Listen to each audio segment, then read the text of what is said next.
close your eyes for a second. I want you to conjure up a specific feeling. Mm-hmm. It isn't just summer in the abstract. Mm. It's the smell of, cheap sunscreen mixed with drying pine needles. Right. It's the sound of cicadas buzzing so loud they drown out your own thoughts. And it's that specific grimy feeling of having dirt permanently stuck under your fingernails in the middle of July. You are describing what the source material we have here calls the universal architecture of summer nostalgia.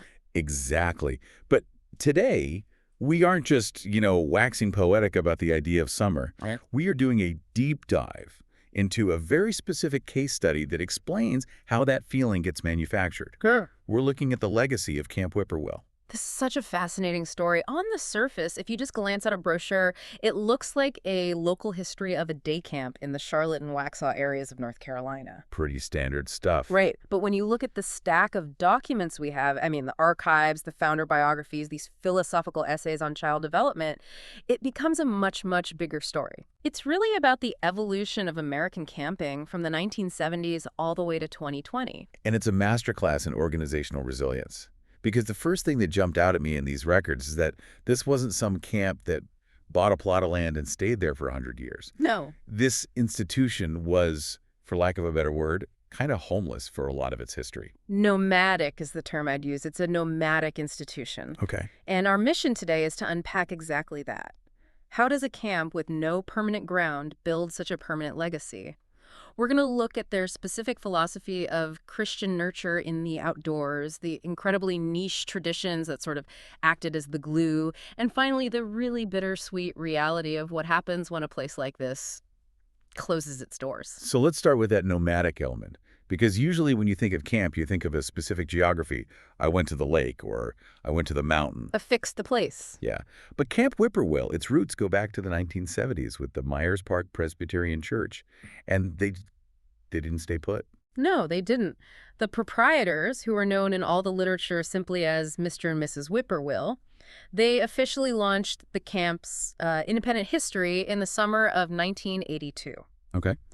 They started on the grounds of an old football camp run by a guy named Gus Purcell, and right out of the gate, they were facing the pressures of urban expansion. Which is a theme that runs through this entire stack of documents. The Charlotte metro area was just exploding in the 80s and 90s. It was. Finding large tracts of nature was getting harder and harder. Precisely. So they had to be agile. The archives call this era the Journey. They operated in 4 distinct locations. 4. And what's interesting is how the constraints of each location forced them to invent their culture. It's almost a sociological study in adaptation. Okay, let's look at location 1. Mm-hmm. The documents describe this as homes in the woods. But there was a catch with the landlord that I found absolutely wild. A massive cat. Right. They were renting the property, but the owner held an annual barbecue on the grounds.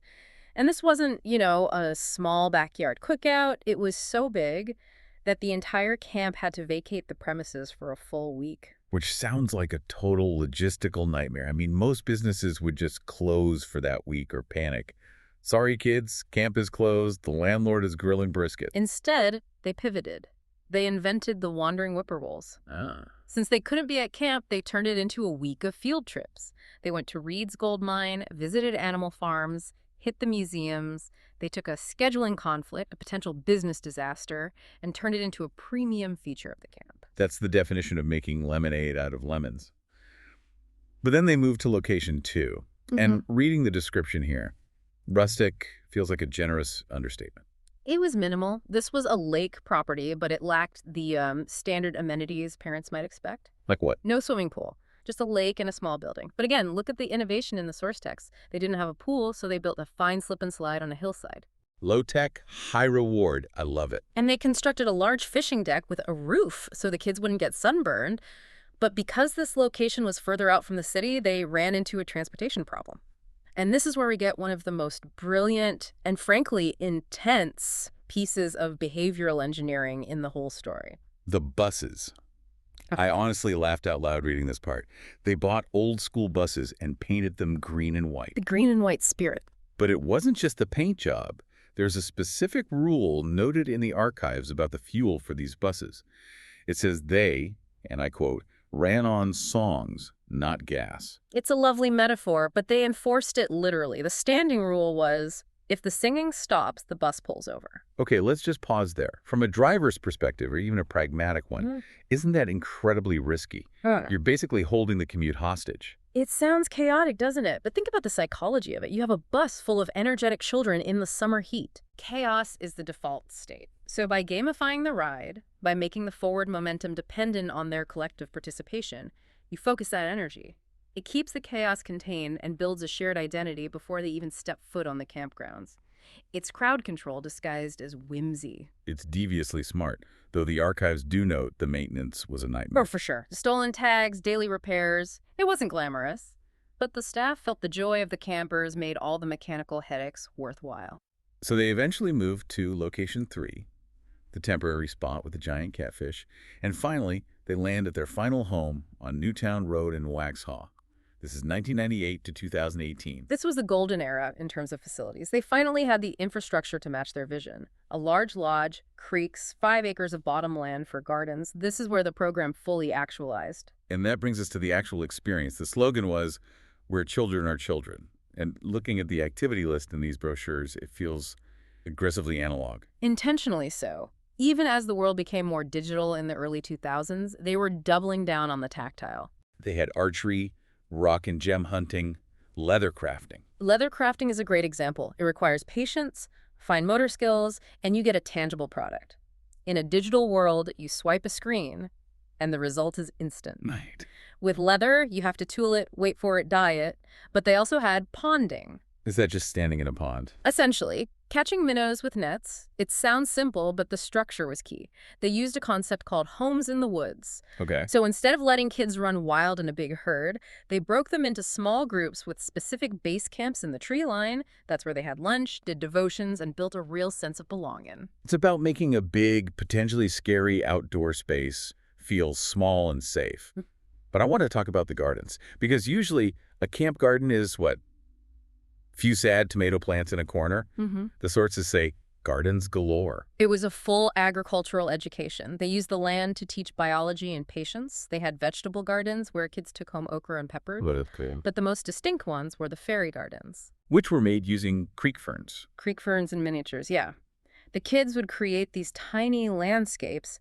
It connects the child to the micro level of nature. You aren't just looking at the woods. You're looking at this fern, this patch of moss. It creates intimacy with the environment.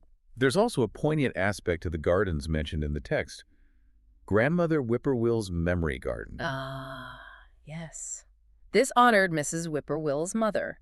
The sources say she lived with the family and actually attended camp every day until she was 98 years old. 98. And she was interacting with the kids. She used to make gem bags for them. The garden was a way to keep her presence part of the camp after she passed.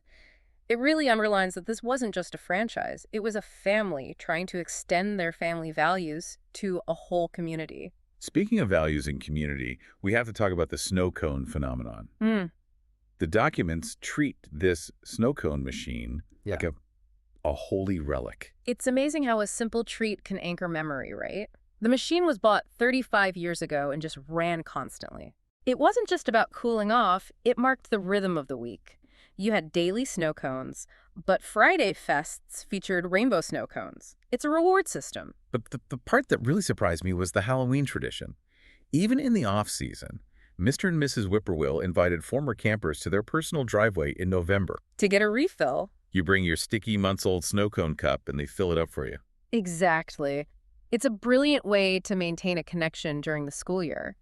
And what's fascinating is that the archives include a whole deep dive into the history of snow cones to justify this. Really? Yeah, they trace it back to Samuel Burt at the Texas State Fair in 1919 and the Japanese immigrants in Hawaii who created shaved ice. So they're contextualizing their little driveway tradition within global history. They are validating the campers' memories. They're saying, this small sugar water treat you love, it has a history, it matters. It elevates a childhood snack into a ritual. So let's look at the people running this ritual. We've mentioned Mr. and Mrs. Whippoorwill.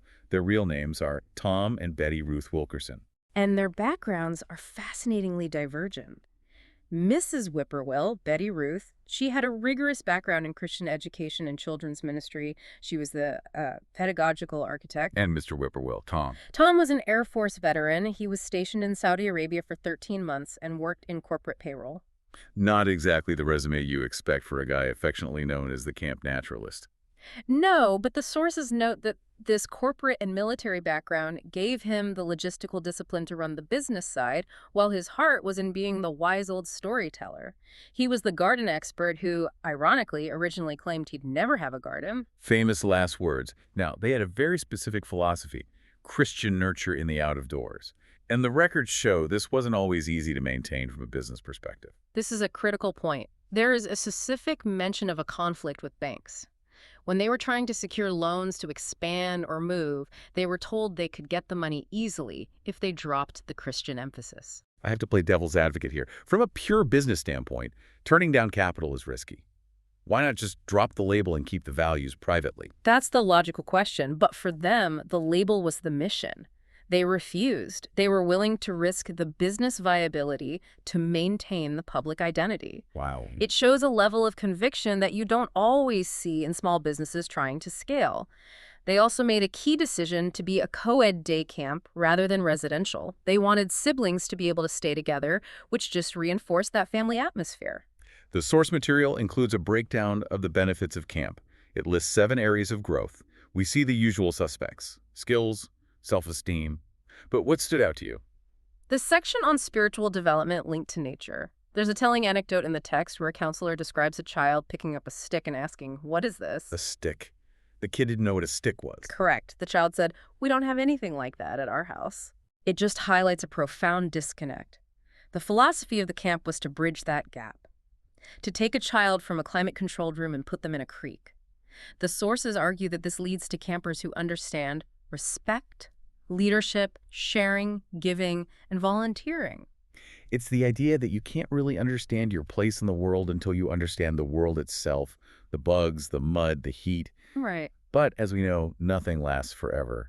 And the end of Camp Whippoorwill is, well, it feels like a tragedy in 3 acts. It really is a perfect storm. The timeline of the closure is just brutal. In 2018, Hurricane Florence hit North Carolina hard. It flooded the grounds and the facilities at the Waxhaw location. So they were already reeling from physical destruction. Right. So 2019 becomes a transitional phase, trying to figure out if they could rebuild or move again. And then 2020, The pandemic. the coronavirus pandemic made operating a physical day camp with that level of interaction impossible. It officially ended the physical career of the camp. The archives contain this piece titled Reflections on the End of Summer. And I have to say, the writing here, it shifts gears. Wow. It stops being informational and becomes deeply atmospheric. It's almost elegiac. The writer personifies the inanimate objects left behind. It describes the sadness of the ponies standing silent, the snow cone machine sitting idle. Yeah. There's a line about the tree with the double stomach, which must have been a specific landmark for the kids, missing the children's gazes. That one killed me. And the image of the leather tools from the cool gazebo just sitting there, you can just picture the dust settling on them. It captures the transition of seasons in a very final way. The camp usually pivoted to Christmas events with luminaries and bonfires. Right. But this time, the silence was permanent. It's a powerful reflection on how a place is really defined by the energy of the people within it. Without the squeals of delight, as they put it, the woods are just woods. So what does this all mean? We have this story of a camp that moved 4 times, ran buses on songs, and eventually succumbed to a hurricane and a pandemic. Is it just a sad story? I don't think so. I think the summary is in the song they sang at the end of every single week, Happy Trails. The Roy Rogers song. The Roy Rogers song, Happy Trails to you until we meet again. The archives emphasize that this wasn't just a goodbye, it was a benediction. Camp Whippoorwill wasn't just a physical location. I mean, obviously, since the location kept changing, it was a structure for growing up. It was the software, not the hardware. Exactly. And the final takeaway for me is this concept of volunteer youth. The camp relied heavily on junior counselors, former campers who came back to help.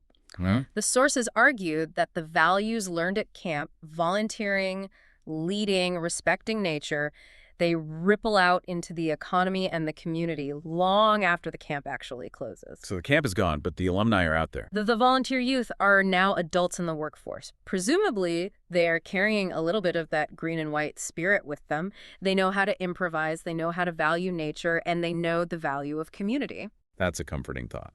The snow cone machine might be turned off, but the people who ate the snow cones are out there doing good work. Precisely. We're going to wrap up with a thought from one of the source documents that I think we all need to hear. It quotes a poet saying, "Nature produces the greatest results with the simplest means." A sun, vegetables, fruit, water, and love. In a world where we are constantly optimizing and upgrading, maybe we're losing something by not having the time to just, as the camp advised, watch the clouds go by. It's a question worth asking. What are we losing when we lose the places that let us do nothing but watch? Happy trails indeed. Thanks for diving deep with us today. A pleasure. See you next time.